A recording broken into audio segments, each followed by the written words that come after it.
All right, so this month we are starting a new series, and it's all about parents. I know, it's kind of a weird, tricky topic for teenagers, and that's okay. I want to tackle it this month, and we're going to talk about some really, really important things for how we relate as teenagers to our parents and how our parents relate to us as teenagers. I think it's a really, really important topic. And I love that video we just watched because if we're honest, I know with my parents as teenager and with my parents today, we have a lot of moments with our parents, don't we? Some of those moments are awesome and they're filled with laughter and joy and excitement and love. And some of those moments are frustrating and filled with anger and frustration. Some of those moments are filled with embarrassment. We just have a lot of moments with our parents. And so the big question we're going to ask this month, the big question we're going to try to answer is simply this. How can we have the best relationship with our parents as we experience all of the moments with them?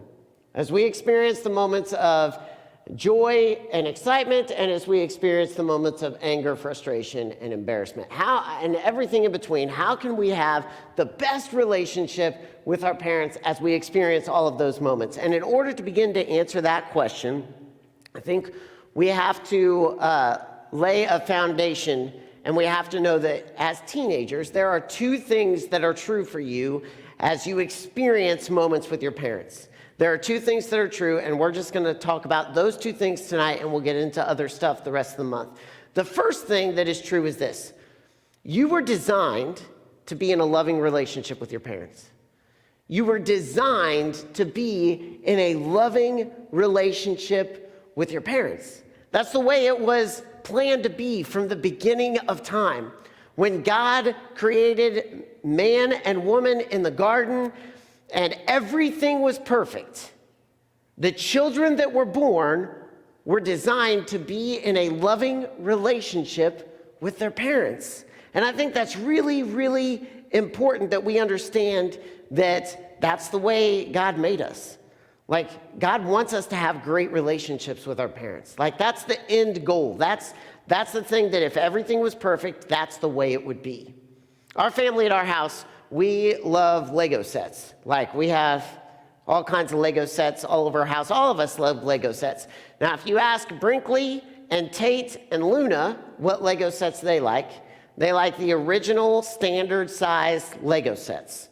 If you ask my wife and Clark what Lego sets they like the mini brick Lego sets. Have you guys ever heard of mini brick Lego sets? Anybody? Okay. All right. They are teeny tiny Legos. They're like a half to a quarter of the size of regular Lego sets. And so trying to get those tiny Legos in place is really, really difficult. But they create some really, really cool sets and cool effects, and you can do some like more intricate designs with them. Here's the thing about these mini bricks is that there's no like giant company that is the standard of mini bricks. They're all just kind of offshoots. Like if you're doing standard Legos, there's Legos and then there's Mega Constructs. Like those are the two big brands, you know you're going to get a quality product. Well, when you go to get these mini bricks, there's no real standard set. And so it can be really, really frustrating because in our experience at least, with working with these mini bricks, is that without there being a standard company, you often get a set and then like pieces are missing, or you get a set and it's supposed to be a piece of one color and they just randomly threw in a different color when it wasn't even supposed to be there. And so it can be really, really frustrating. The design was supposed to be really, really cool. But we have all of these mini brick Lego sets at our house where if you turn them around on the back, you'll see that we had to kind of like leave a few pieces out or switch out a color in one place so that the color in the front would be the right place. And I think a lot of times that's the way it is for us when we think about our relationship with our parents. Like some of us sitting in this room, we have awesome relationships with our parents. And some of you guys have incredible relationships with your parents. And I imagine there are some of you sitting in this room that if you're honest with yourself, you're like, yeah, but my relationship with my parents, like there's some pieces missing, or there's something that's going on that's just not right, like the colors are off. And we experience these moments where our relationship with our parents is not the design that it was always supposed to be. And so how do we have a great relationship with our parents when we live in this world where things aren't perfect? Because at the end of the day, some of you sitting in this room, you do have a great relationship with your parents. But no relationship with your parents is going to be perfect, because we live in a world where sin has come in and things are messed up and things are not what they should be. And so I think the first thing that we can do to begin to understand what a relationship with our parents should look like is to understand this. You were designed to have that loving relationship. God created this child, parent, teenager relationship with an incredible design so that you would have this relationship where you matter. You would have this relationship where your thoughts, ideas, and emotions are super important, and they are taken into serious consideration in conversations. You are created and designed to have this relationship where you are encouraged to grow and become more the person that God created you to be. Like, that's the design of a parent-teenager relationship that God created us for. That's a relationship with your parents that you deserve. You deserve a relationship that is loving in such a way where you are encouraged to grow, where your thoughts, ideas, and emotions are valid and important, where you are just loved. You deserve that. You were created for that. And some of you sitting in here don't necessarily experience that. And I'm so sorry for those of you that don't experience that. That is what you deserve. In biblical times, the culture was slightly different than it is now. Not a whole lot different, but just a little bit different. But in biblical times, children and women were kind of seen as off to the side, just not super important. They were there, but they weren't really a part of everything. They weren't necessarily something that was listened to. Their feelings weren't important. Their ideas weren't important. And that's just the way it was in biblical times. But I love the way that Jesus interacted with children and women in biblical times. Because while the culture had a very, very low value of children and women in biblical times, what you will see is time and time again throughout the Gospels and throughout Scripture, Jesus comes into contact with women and children and he raises their value. And to everybody around, he says, here is a woman or a child that you look at and you're like, oh, they're not super important. And Jesus is saying, no, you guys are not living to the design that was originally created. The design that was originally created was that these people that you look at that you see as unimportant are super, super important. They're super, super valuable. We've got to give them more attention and we've got to give them more influence. And in Mark chapter 10, Jesus is teaching to some people. He's at a house, he's sharing a message, and he's teaching to some people. And some people bring some children in. And in Mark chapter 10, verses 13 and 14, it says this: people were bringing children to Jesus so that he would bless them, but the disciples scolded them. And when Jesus saw this, he grew angry and said to them, allow the children to come to me. Now, I want to stop right there. We'll read a little bit further, but I want to stop right there. I think a lot of times we read scripture and we just read the words and we don't experience the fullness of what was really happening there. Jesus is teaching. He's doing something that's really important, really valuable. And you've got some people that bring children. And they're children. They do what children do. You know, they're probably running around. They're probably making some noise. They're probably talking a lot and having ideas. and just having a blast with being wherever they were being around Jesus. And so the disciples, I'm sure they thought, man, we're doing the right thing here. Jesus is doing something really, really important. So they scolded the people that brought the children. They're like, dude, Jesus is doing something important. Like, get away, let Jesus teach. And I think a lot of times as teenagers, that's the life you experience. I think a lot of times as teenagers, you experience that reality where from older generations, you are kind of brushed aside. Where from older generations, you're like, yeah, you're teenagers, you're not really important right now. Someday when you're adults, you'll be important and you'll go on and do great things. But right now, you're just kind of there, and you're a kid that's going to grow up, and we hope you grow up to do great things. But and think about it. How often do teenagers come up with ideas and their adults are like, yeah, that's a great idea. Good job. Awesome. And then nothing ever happens. How often do teenagers, as you experience your wide range of emotions, how often do we hear phrases like, you're all right? How often do we hear phrases like, suck it up? How often do we hear phrases like, it's going to be fine? How often do we hear phrases like, that's really not that big of a deal?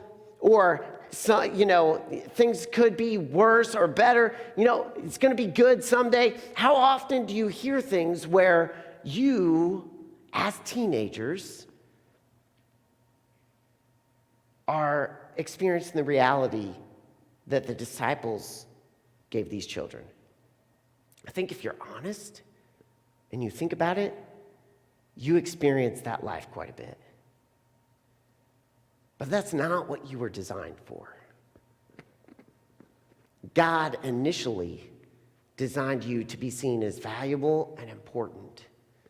Valuable and important in culture, valuable and important in your relationship with your parents, the exchange of ideas, the ability to express your emotions. All of that should be things that happen in your relationships. That is what you are worth.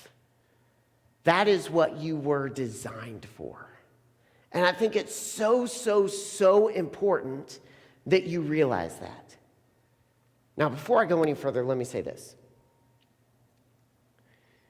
You may never, as teenagers, experience what you were designed for.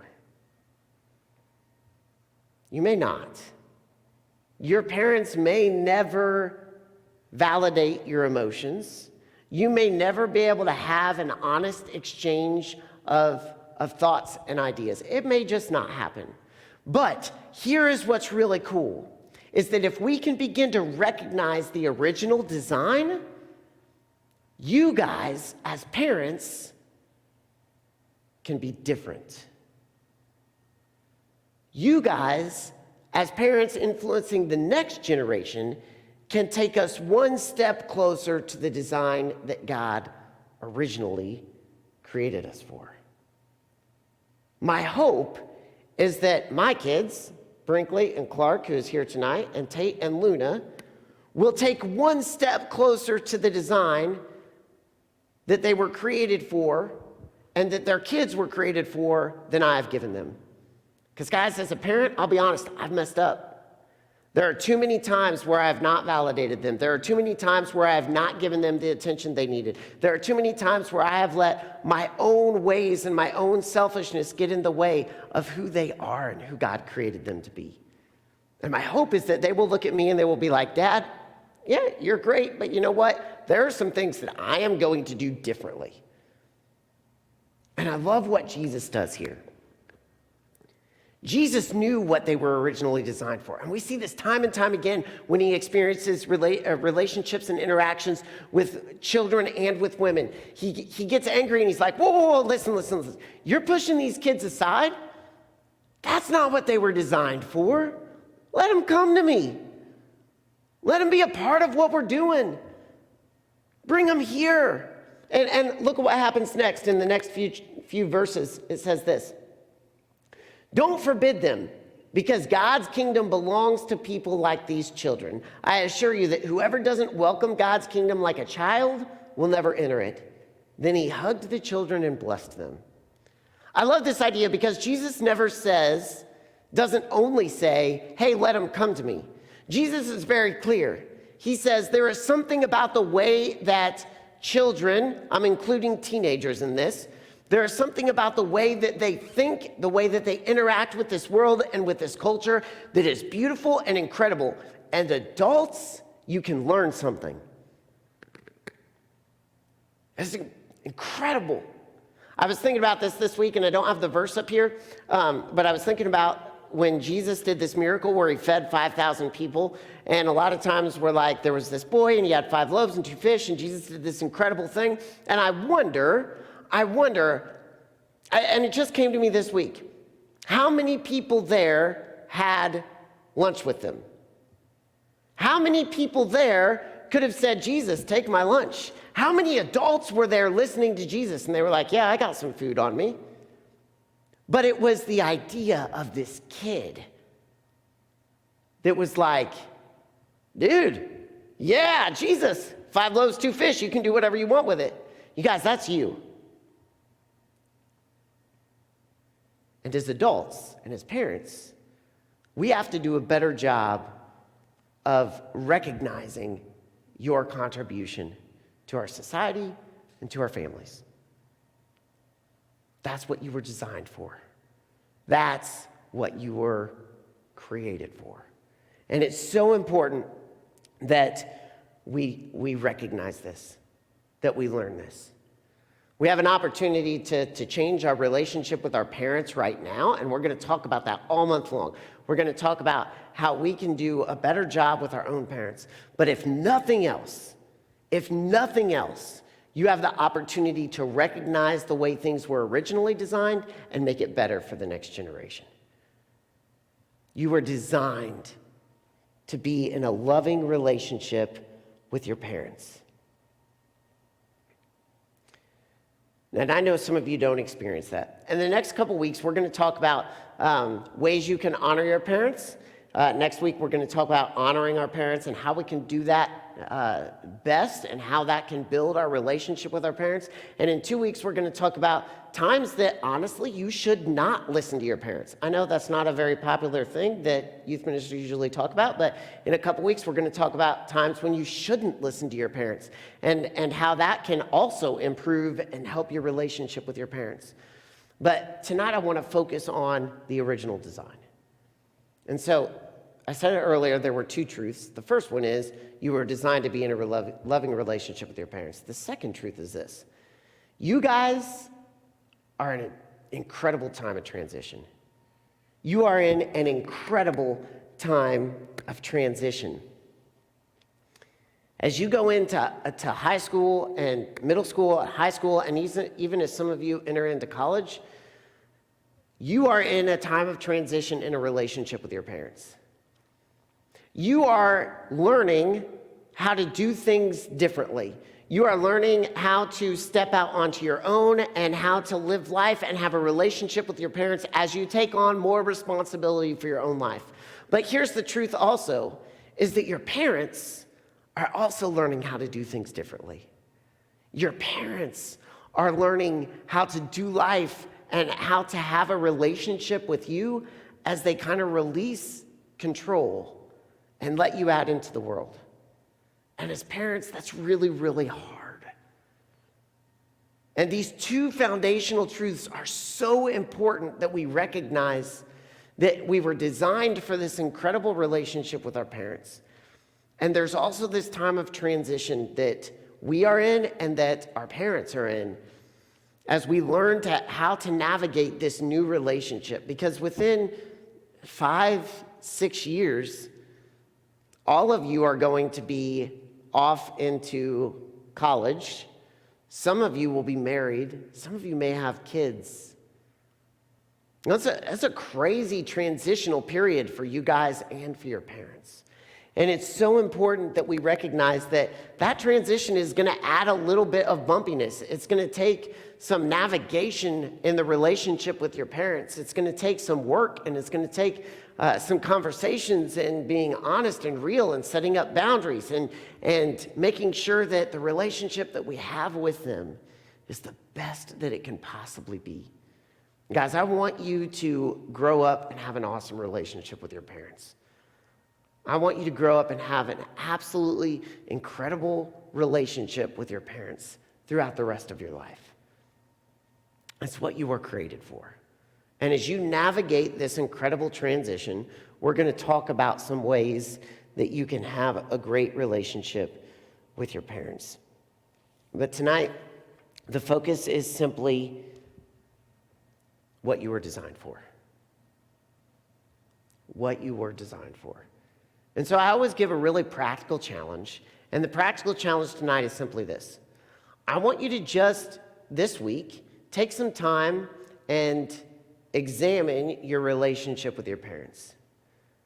And I want you to think, what are some things in my relationship with my parents that go really, really well? And I'm going to do this as a parent. I'm going to take some time this week and I'm going to examine my relationship with my kids. What are some things that are going really, really well with your parents?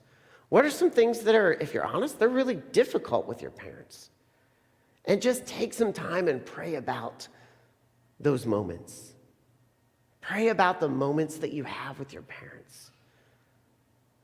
Pray that God would take your relationship with your parents one step closer to the design that He originally created. Because you were created to be in this incredible, life-giving, loving relationship with your parents. Let me pray for you guys. God, thank you so much for tonight and the chance to be here. God, I thank you for...